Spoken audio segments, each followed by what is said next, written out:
Hello વિદ્યાર્થી મિત્રો, ધોરણ 11ના ફિઝિક્સના વિડિયો લેક્ચરમાં આપ સૌનું હાર્દિક સ્વાગત છે. તો આપણે જે છે એ ઓલમોસ્ટ જે મોસ્ટ ઇમ્પોર્ટન્ટ થિયરીઓ હતી જે ચેપ્ટર નંબર 3ની અંદર બરાબર છે, જેમ કે અચળ પ્રવેગી સમીકરણ બરાબર, અને અચળ પ્રવેગી સમીકરણના જે બેઝિસ ઉપરથી આપણે મુક્ત પતન જે છે એ જોયું હતું બરાબર છે. તો એના સંદર્ભમાં આજે આપણે જે ઉદાહરણના દાખલાઓ છે જે તમારા એનસીઆરટી બુકના અનુસંધાનમાં છે, તો એ દાખલાઓ જે છે આજે આપણે જોવાના છીએ. ઓકે, તો અગર તમને ખ્યાલ હોય તો આપણે શરૂઆતમાં જે છે એ અમુક જે દાખલાઓ છે એનો આપણે અભ્યાસ કરેલો હતો બરાબર છે. તો જે ઉદાહરણ નંબર 3.2 જે છે બરાબર, લાસ્ટ આપણે જે ગણતરી કરી હતી એ ઉદાહરણ નંબર 3.2 છે એનો આપણે જે દાખલો છે એ જોઈ ગયા હતા બરાબર છે, જો તમને ખ્યાલ હોય તો.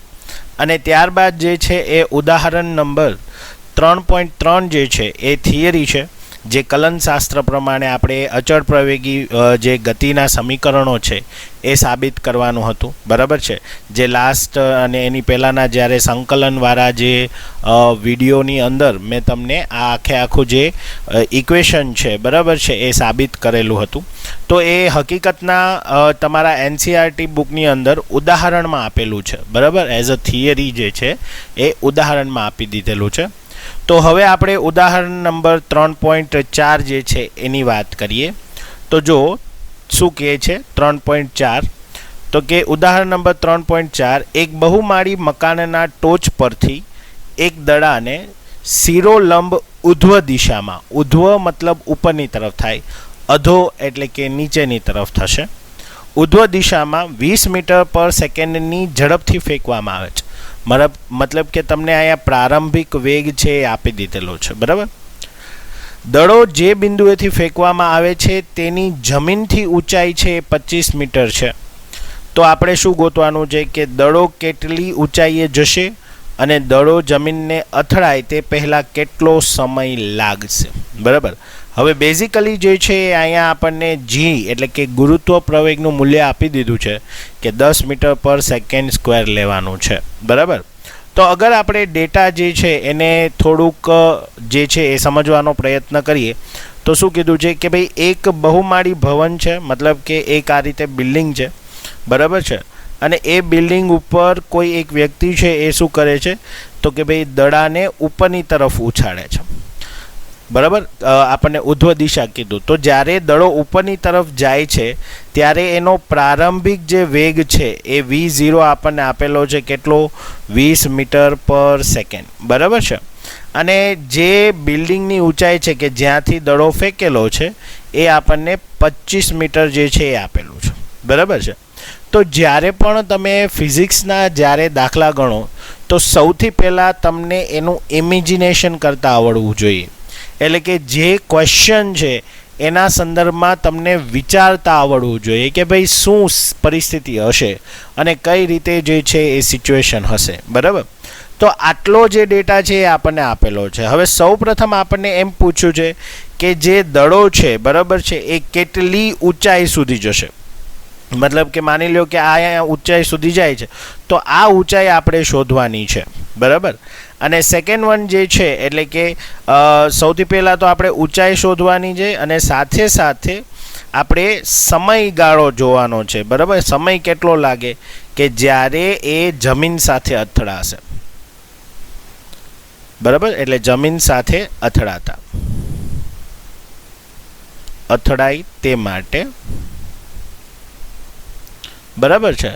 તો સૌથી પહેલાં તો આપણે આ કિસ્સાને અનુરૂપ આપણે વાત કરીએ. તો સૌથી પહેલાં જે છે એ આપણને શું કીધું છે કે જે વ્યક્તિ છે એ જે દડો છે એને ઉપરની તરફ ઉછાળે છે. હવે તમે વિચારો કે જ્યારે દડો ઉપરની તરફ ઉછળતો હશે એટલે આ જે ગતિ હશે એ કેવી ગતિ હશે, મુક્ત પતન, કારણ કે ત્યારે જે તમારો ગુરુત્વ પ્રવેગ છે એ કઈ તરફ લાગતો હશે, નીચેની તરફ લાગતો હશે. હવે તમે વિચારો કે એને શરૂઆતનો વેગ આપણને આપી દીધો છે કે ભાઈ 20 મીટર પર સેકન્ડ.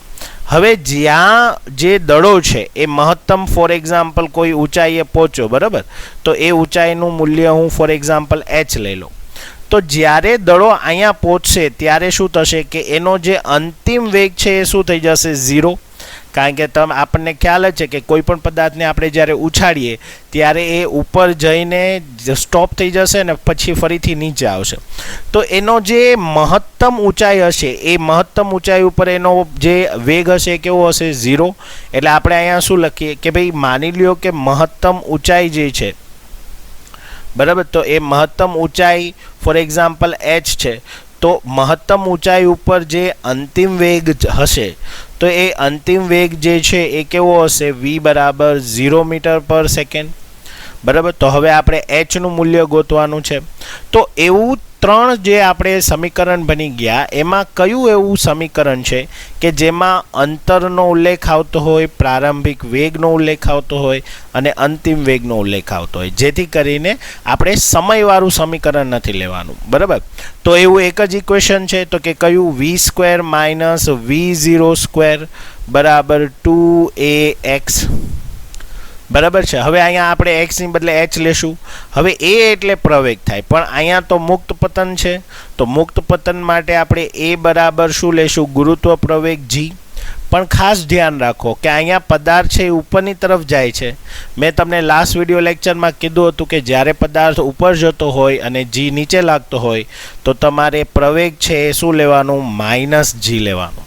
અને અહીંયા આપણને જીનું મૂલ્ય છે એ 10 લેવાનું કીધું છે, એટલે આપણે અહીંયા -10 મીટર પર સેકન્ડ સ્ક્વેર લેશું.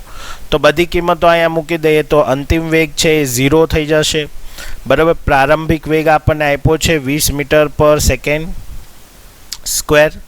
બરાબર છે, અને જે 2 અને a છે એ આપણે શું લેશું -10 અને આપણે x એટલે કે h છે એ ગોતવાનો છે. બરાબર, તો 20 નો જે વર્ગ હશે એ શું થઈ જશે તો કે ભાઈ 20 નો વર્ગ એટલે 400 અને આ -20 થશે ઇન્ટુ h. તો આ માઇનસ માઇનસ કેન્સલ, h જોઈએ છે એટલે 400 ના છેદમાં 20 એટલે જે છે h બરાબર શું થશે 20 મીટર. એનો મતલબ કે જે મહત્તમ ઊંચાઈ હશે એ કેટલી હશે 20 મીટર હશે. બરાબર, જો આપણે આ જગ્યાએથી ગણીએ તો મતલબ કે આટલી જે હશે એ 20 મીટર હશે. તો અગર જો આપણે અહીંયા સુધીની અંતર આપણે અગર જો ગણતરી કરીએ તો ટોટલ કેટલું થશે 25 અને +20 એટલે કેટલું થશે 45 મીટર થશે. બરાબર, હવે બીજો કિસ્સો એવો છે કે જ્યારે તમારો જે પદાર્થ છે જે દડો છે બરાબર એ જમીનને અથડાય તે પહેલાં કેટલો સમય લાગશે.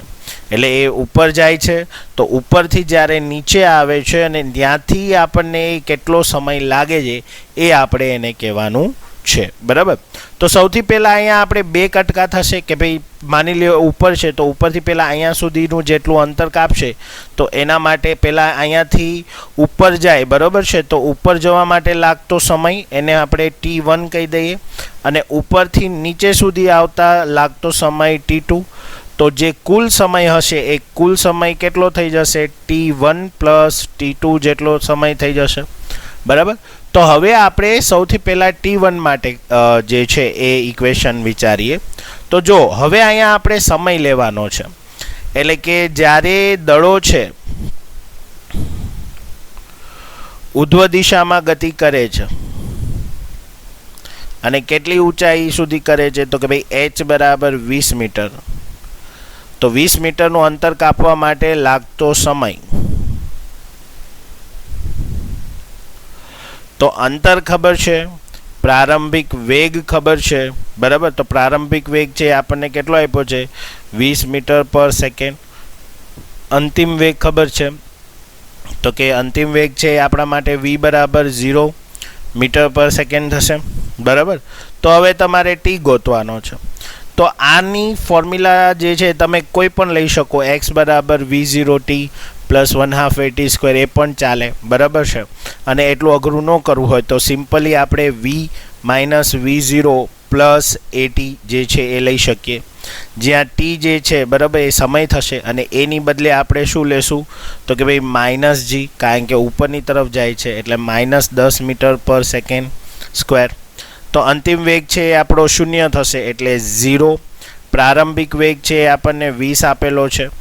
માઇનસ જે છે એટી એટલે -10 થઈ ગયો અને ઇન્ટુ ટી, તો માઇનસ માઇનસ કેન્સલ એટલે 20/10 એટલે T1 જે છે એ મને કેટલો મળે છે 2 સેકન્ડ, બરાબર છે.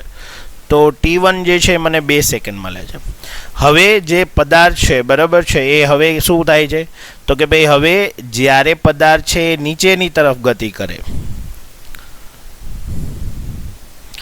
તો નીચેની તરફ ગતિ કરશે બરાબર, ત્યારે એનો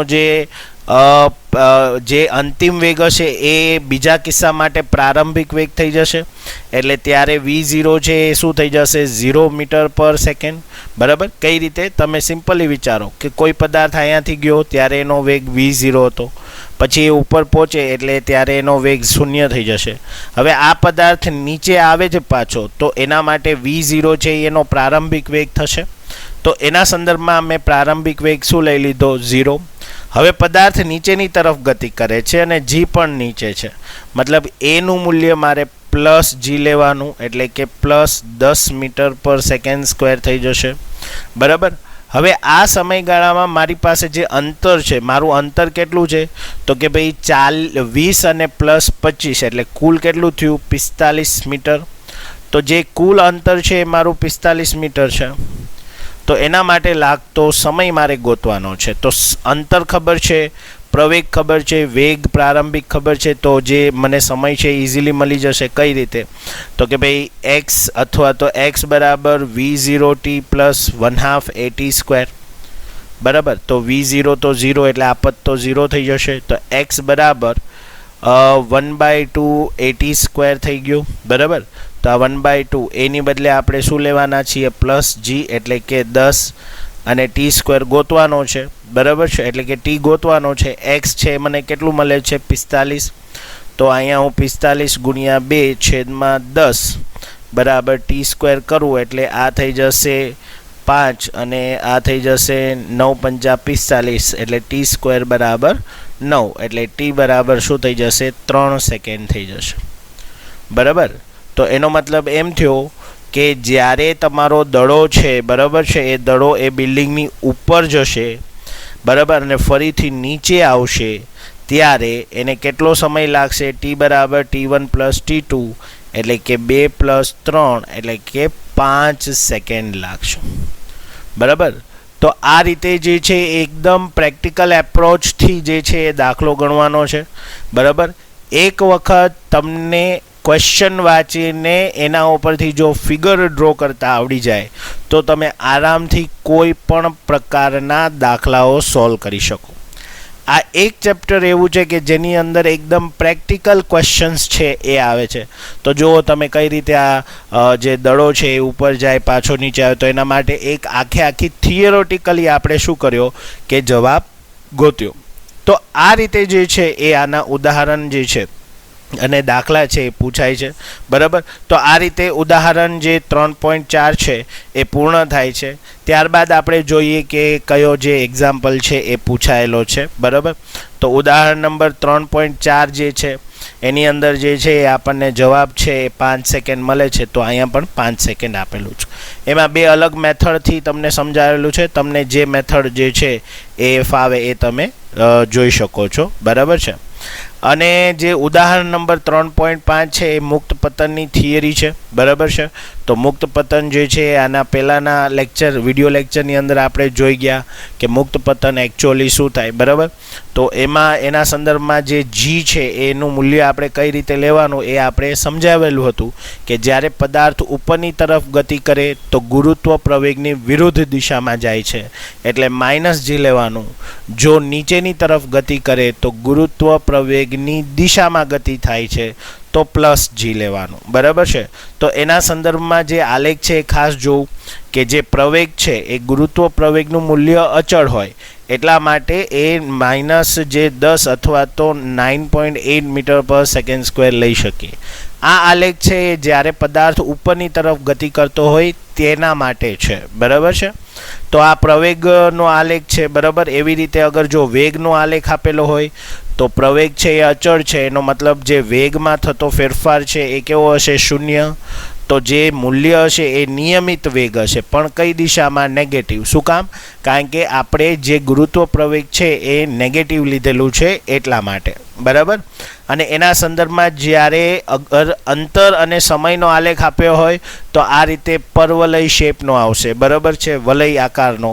ક્લિયર? કર્વ, વક્ર કહેવાય આને, બરાબર. તો વક્રના શેપની અંદર જે છે એ તમને આલેખ પ્રાપ્ત થશે. તો આ જે ગુરુત્વ પ્રવેગ રિલેટેડ આલેખ છે એ ખાસ જોવા, અને ખાસ ધ્યાન એ રાખવું કે બધા આલેખો જે છે એ એના માટે છે કે જ્યારે તમારો પદાર્થ ઉપરની તરફ ગતિ કરે છે ત્યારે. ઓકે. ત્યારબાદ જે ઉદાહરણ નંબર 3.6 છે એ ગેલેલિયોની એક થિયરી છે જે તમારે નથી કરવાની, એટલે આ જે ઉદાહરણ છે એ પૂછાતું નથી, બરાબર છે, ક્યાંય પણ. કારણ કે આ એક બેઝિક કન્સેપ્ટ છે કે જ્યારે કોઈ પદાર્થ ઉપરની તરફ જાય છે અને જ્યારે નીચે આવે છે તો એ દરમિયાન એની એક પેટર્ન ફોલો થાય, જેને આપણે ગુરુત્વ પ્રવેગનું મૂલ્ય અનુસાર છે એ ગોતી શકીએ, બરાબર. તો એના સંદર્ભમાં જે છે એને કીધું કે ભાઈ એ આખે ગુણોત્તર જે છે એ આપણને આ રીતે 1:3:5:7 એટલે કે એકી સંખ્યામાં પ્રાપ્ત થાય. તો એ જે ઉદાહરણ છે એ આપણે કોઈ જાતનું કરવાનું નથી, બરાબર છે. કારણ કે એવા ઉદાહરણો જે છે એ તમારા ઇવન બોર્ડ્સ રિલેટેડ કયો તો બોર્ડ્સ રિલેટેડ, બરાબર છે, પૂછાતા નથી. અને ઇવન જે કોમ્પિટિટિવ એક્ઝામિનેશન છે એમાં પણ એવી કોઈ થિયરી હોતી નથી. ત્યારબાદ જો 3.7 એ પણ એક થિયરી છે, બરાબર છે. આપણને શું કીધું છે કે વાહનનું સ્ટોપિંગ ડિસ્ટન્સ કેલ્ક્યુલેટ કરવાનું છે. હવે આ સ્ટોપિંગ ડિસ્ટન્સ શું હોય? તો જો એક બેઝિક કન્સેપ્ટ છે કે જ્યારે માની લ્યો કે કોઈ વાહન છે, બરાબર, તો આ વાહન જે છે એ પ્રારંભિક વેગ છે એનો. ઓકે. હવે માની લ્યો કે એને એક જે સ્ટ્રીટ રોડ છે અને ત્યાં જે સ્ટ્રીટ લાઇટ છે એની અંદર એને લાલ કલરનું સિગ્નલ જોયું, બરાબર. હવે આ લાલ કલરનું સિગ્નલ જોયું એટલે એ ભાઈએ જે છે એ બ્રેક મારી. તો બ્રેક મારીને એને ઊભા રહેવા માટે, એટલે કે અંતિમ વેગ જ્યારે એનો 0 થાય, બરાબર છે, તો એ દરમિયાન એને જે કાપેલું અંતર છે એ અંતરને શું કહેવાય? તો કે ભાઈ સ્ટોપિંગ ડિસ્ટન્સ કહેવાય, બરાબર છે. મતલબ કે ઊભા રહેવા માટે કેટલું એણે અંતર કાપ્યું, બરાબર, એ અંતરને સ્ટોપિંગ ડિસ્ટન્સ કહેવાય. હવે અહીંયા એક વસ્તુ ખાસ યાદ રાખજો કે વેગમાં ઘટાડો થાય એટલે પ્રવેગ છે એ ઘટે, અને જ્યારે પ્રવેગ ઘટે તો એને પ્રવેગ ના કહેવાય પણ શું કહેવાય? પ્રતિપ્રવેગ કહેવાય, બરાબર. ત્યારે એનું મૂલ્ય છે આપણે શું લેવું પડે? ઋણ લેવું પડે. ઓકે. તો એના સંદર્ભમાં અગર મારે એક્સનું મૂલ્ય શોધવું હોય તો હું શું કરી શકું? તો કે આપણને ખ્યાલ છે કે ભાઈ v² - v0² is equal to 2ax, બરાબર. આ એક જ એવું ઇક્વેશન છે કે જેમાં અંતર અને અંતિમ વેગ ને બધું આવે. તો અંતિમ વેગ તો 0 થાય છે, પ્રારંભિક વેગ આપેલો છે, તો એ જે છે એને આપણે શું લેવું પડશે? -a લેવું પડશે. તો v0² is equal to 2 - a into x, બરાબર છે. તો x અગર મારે જોતો હોય તો હું શું કરી શકું? x બરાબર v0² બાય 2a થઈ ગયું. તો આ મારું શું થઈ ગયું? સ્ટોપિંગ ડિસ્ટન્સ થઈ ગયું, બરાબર.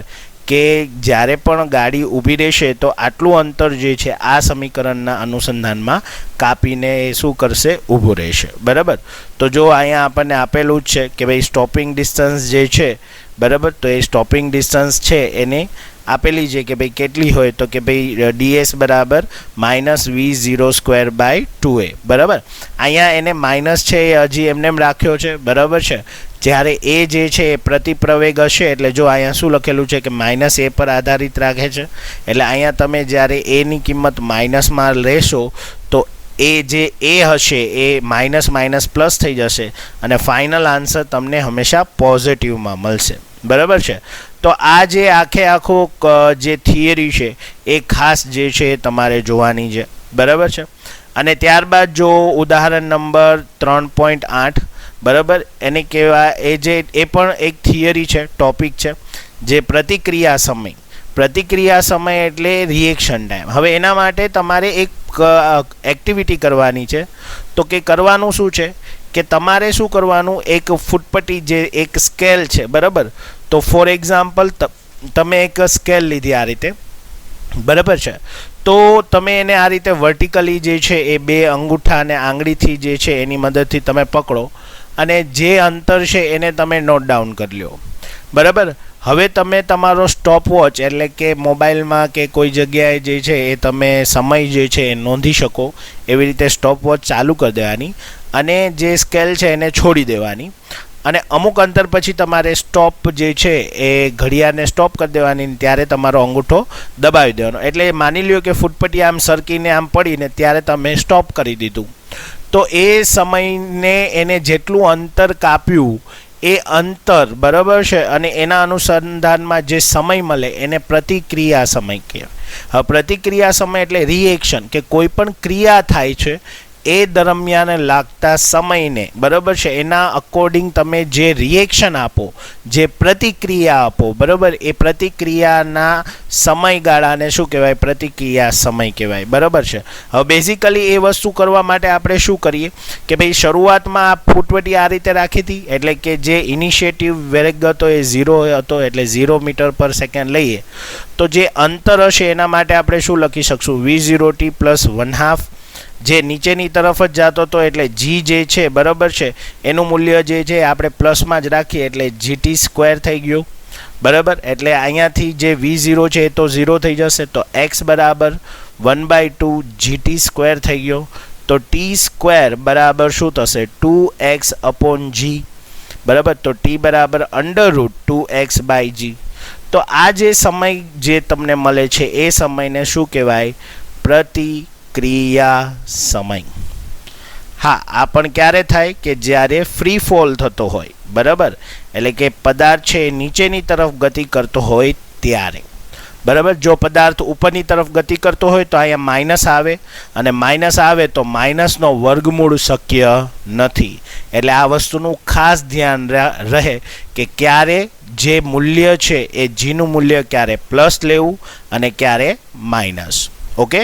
તો અહીંયા જે અત્યાર સુધીના જેટલા બી ટોપિક આપણે ચાલ્યા એના આપણે ઉદાહરણ જે છે એ ઉદાહરણ સહિત જે છે એ દાખલાઓ જોયા. બરાબર છે. નેક્સ્ટ વિડીયો લેક્ચરની અંદર હજી આપણે ઘણા બધા દાખલાઓની પ્રેક્ટિસ કરીશું જેથી કરીને અચળ પ્રવેગી સમીકરણના જે દાખલાઓ છે એ આપણને આવડી જાય. ઓકે. તો આજે અહીંયા સુધી રાખીએ. નેક્સ્ટ વિડીયો લેક્ચરમાં આનાથી વધુ આપણે આગળ અભ્યાસ કરશું. થેન્ક યુ વિદ્યાર્થી મિત્રો.